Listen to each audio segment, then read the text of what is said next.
Rob Seco, Future Farm. Today's innovations, tomorrow's solutions. Hello and welcome back to Future Farm.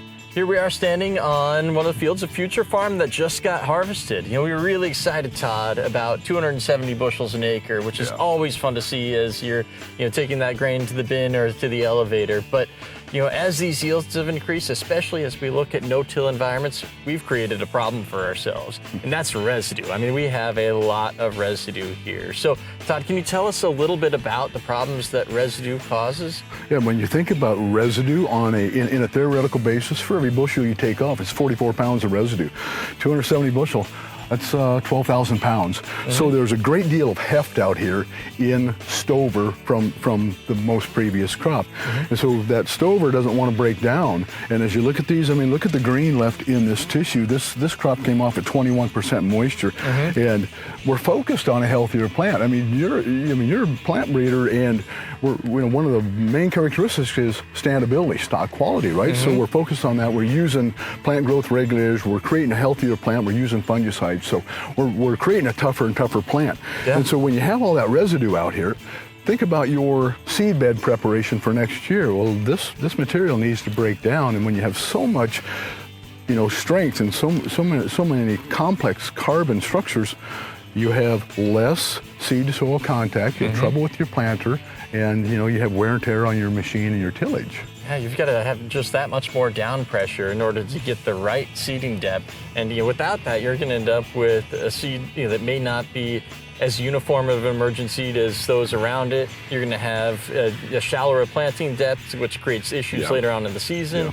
And this much residue ties up a lot of nutrients. It really does. And just when you think about all that weight, I grab up a handful and we still don't see bare ground. But as we pick through here, you've got cobs that just came out of the field.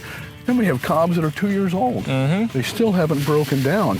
And so there's a lot of value in that residue, but what we really think is, we call it residue release, and the consortium of bacteria and residue release. It doesn't release nutrients, but what it does is it breaks down these complex carbon structures and fragments them into consumable sugars that are able to be consumed by the microbes and the macrobes in the soil. And if you increase the robustness of the microbes and macrobes, we'll break this material down faster. Exactly. So looking at the 12,000 pounds of residue per acre that we have here on this field, if we can use residue release to break down 40% of that residue much earlier in the season, that's going to be about 4,800 pounds of residue that gets broken down, releasing those nutrients earlier into the soil to be used by the crop.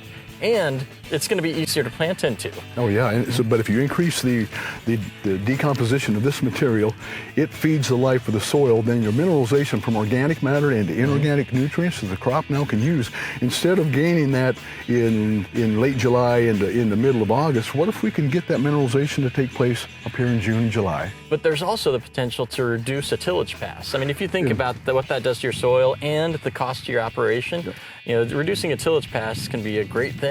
We've had some experience that we can almost eliminate a total tillage pass, but even if you don't eliminate it, you still have the benefit of less wear and tear, because it takes less down pressure, and it's less wear on your implement, less wear on your horsepower, takes less horsepower, and specifically less wear on your tires. So as farmers are taking off record crops this year, it's always worth thinking about a residue decomposition product like residue release to prep for next year. Yeah.